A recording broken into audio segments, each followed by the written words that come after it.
Hey guys, it's Jake Mace, the vegan athlete here in the backyard garden. I want to say again, thanks to John Kohler for helping me unwrap the seed bank box for this current month. And you know, this is a garden that wasn't here when the seed bank box was created.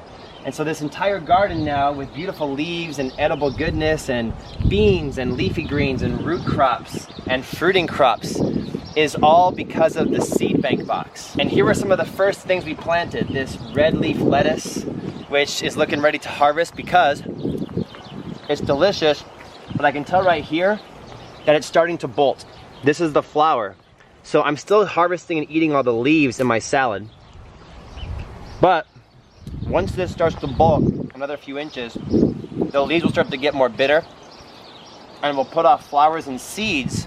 And then it's exciting because I can harvest these seeds and save them in February seed bank box for next year or for this fall. My dinosaur kale is looking really good, and this is one of my favorite kind of kales to grow because it's very nutritious, and it's called dinosaur kale because the leaves look kind of like dinosaur skin would look if they were all walking around, which kind of they are. My tortoise walks around the yard and he's a dinosaur, Leo.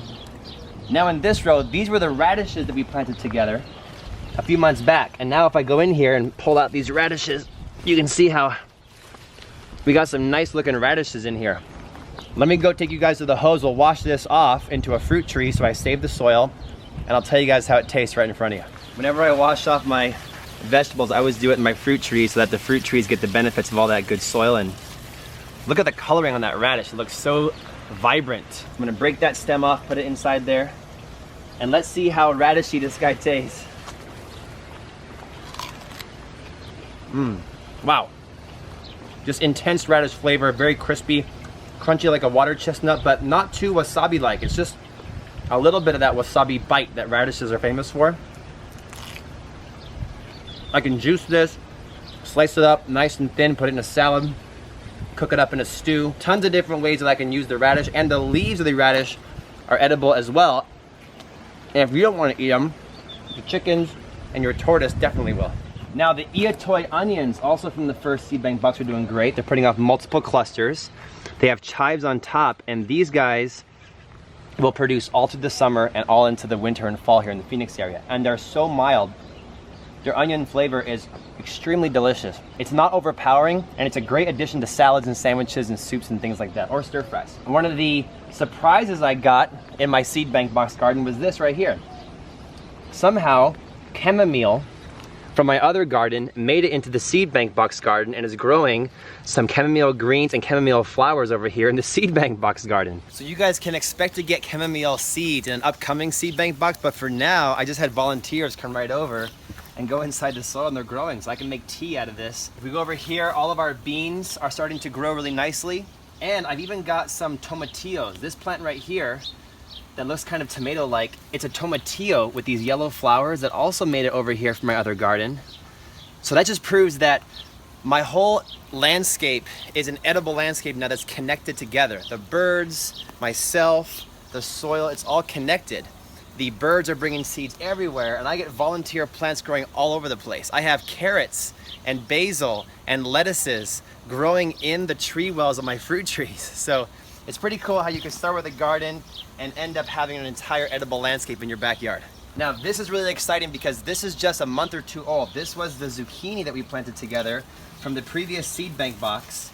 And I want to show you guys down in here, we've got some beautiful zucchini fruits ready to go. If I get my hand in there and twist, a little twist, you guys will see how dark and amazing. This one looks kind of like a dumbbell in the gym. And in addition to a workout tool, this is also about the size you want to pick them. I think any bigger than this, and it's kind of a little ridiculous. The taste is not quite as perfect. So medium to small is the best time to harvest your zucchini fruits, but I failed to see one inside there, so let's get the second one that's also in the seed bank box garden, and I'll show you guys how big these guys can get. And see, here's one more thing. I always water my garden in the Phoenix area on days like today when it's about 105 degrees at about 1 p.m. And that way the cold water from my irrigation system gets sucked up into the plant and they transpire it out the leaves. Because see how the zucchini here is wilting? Because it's about 3-4 o'clock right now and it's about 105 degrees. And so it tries to hide itself from the direct sun. Once the sun gets about 6 p.m., this will perk back up again and be fine. So it's important to water your plants midday when it's gonna be hot so that they have defense from the sun's intensity. But if I pull this back in here, you can see how there's another zucchini fruit that looks amazing in here. And this guy's not crazy big. I've grown bigger than this. Big enough that it's impressive. And it's gonna be small enough that it'll still have an amazing taste. So between these two guys right here, I'm pretty impressed that in just 45 days or so, I went from seed to fruit with my zucchini plants in the Mesa's mixed soil thanks to the seed bank box. And there's one more part of the seed bank box I have to show you guys, so come on over. It's this one, it's our patty pan squash, the scallop squash that we grew. Look at how nice it looks. It looks like a UFO. And this guy is really fun to slice because you can slice them thin and they make a great addition to salads or pizza. And they have a really nice zucchini-like taste. So this is almost like a summer squash, but it's actually called a scallop squash or a Saturn squash or a patty pan squash. And since I started gardening, years ago, I just have always loved these guys because they're so unique looking, and you very rarely ever find this in the store. So I hope a month or two ago, you guys were happy when you got this in the seed bank box. And now if you're like me, you got it to fruit in just like 45 days. I can't believe how fast that zucchini and squash type plants can fruit. Not only that, if you go inside here and get the flowers of the zucchini plant, these guys right here are also edible. And in all the local farmers markets I've been going to in Phoenix lately, in Los Angeles, I've been doing some business trips in Los Angeles. Everybody, oh, there's a bee. Everybody always sells like deep fried squash flowers or raw fresh squash flowers. These are a really amazing part of your diet and you can use them in many, many different ways. So Google search how to cook, how to eat squash flowers, and you'll find a lot of different recipes on how to use them. Now if you guys come over here and transition to the in-ground seed bank box garden, our corn is looking much, much taller. And it's already going to flower. And I would have preferred that the corn got a little more mature, a little taller before it flowered. But it's the first time ever in this soil. And I know personally that every season I grow in this soil, it'll get healthier and healthier and my plants will get stronger and stronger. So first season, I got the corn doing pretty well. And this corn survived a lot of wind that was blowing it over. So I'm pretty impressed. And all these flowers are pretty amazing. Of course, seasoned corn farmers out there are gonna just shake their heads at my corn, but for all you newbies out there, this is pretty exciting to grow corn in your backyard. Now corn is air pollinated, so I have this in a cluster so that the wind can blow the pollen back and forth between the different stalks. So watch, if I take this guy and tap it, I don't know if the camera can see it, but you'll see some pollen puff off of him, and maybe if I even like smack my wrist, there's like pollen, not these flowers, but there's pollen that's on my skin right now, and that's gonna blow into the other guys and help to pollinate the corn cobs. So if you guys look down here, you can see how this one is already starting to get a little bit of a top of a cob of corn in there. So I'll report back to you guys in a few weeks and let you know how the corn is going. Over here are my two tomato plants that were from the very first seed bank box, the very first one, the yellow pear cherry tomatoes.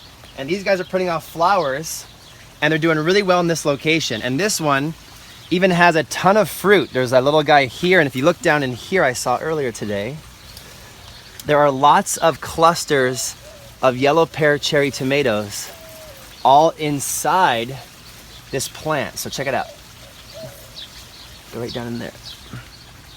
You can see these two guys. There's probably about 50 fruits all over these plants all over the place, and once they get mature, they really do turn like as yellow as gold. And when these guys get mature, they really do look like yellow pears, but they taste like tomatoes and they're very delicious. Now, also in this seed bank box garden, I had some volunteers happen. I have some sweet potato that I've grown before that found its way into the soil and is growing out. And if we come behind over here, where I have all my martial art equipment, I actually have more volunteers. Back here we have a dill plant that just found its way into the soil. And if I pick a leaf of this dill, it'll taste just like a dill pickle.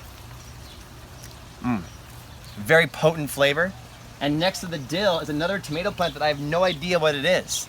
So I need to keep growing this tomato plant to see what variety it's gonna be. And luckily it's in its own little area back here, so it's a perfect place that I can let it go. It won't compete with the corn. Actually, the corn might be like a all-natural tomato cage that will keep them upright and growing strong toward the sun. What I'm gonna do is, as this mesquite tree gets more dense above, I'll be pruning out the leaves over the next few days to let more light in here. I don't know, I'm pretty impressed with how the seed bank box so far has been growing. And as you guys can see behind the seed bank box garden, we've got one of our banana palms that's putting off its flower and little baby bananas. So as you guys subscribe and as you guys become members of Seed Bank Box, I'll report back here with updates to you of how these bananas are growing. And they're kind of growing and guarding the corn, the glass gem corn here in the Seed Bank Box garden. This flower is very much edible. And hopefully if all goes well, these bananas will mature.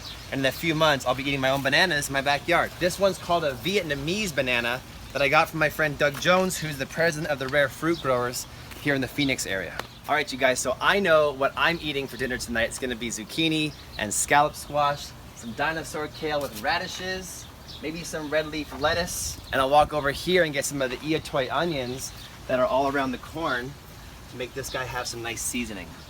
Thank you guys for watching this month's update. I hope you guys choose to go to seedbankbox.com, become members of the Seed Bank Box before it's too late, because if you sign up before the months change, you get to have the current month's box. So June is fast approaching. If you guys want to get in on June's box, sign up now at seedbankbox.com. Go vegan, grow your food at home. I'm going inside, get out of here, and I'll see you guys next time.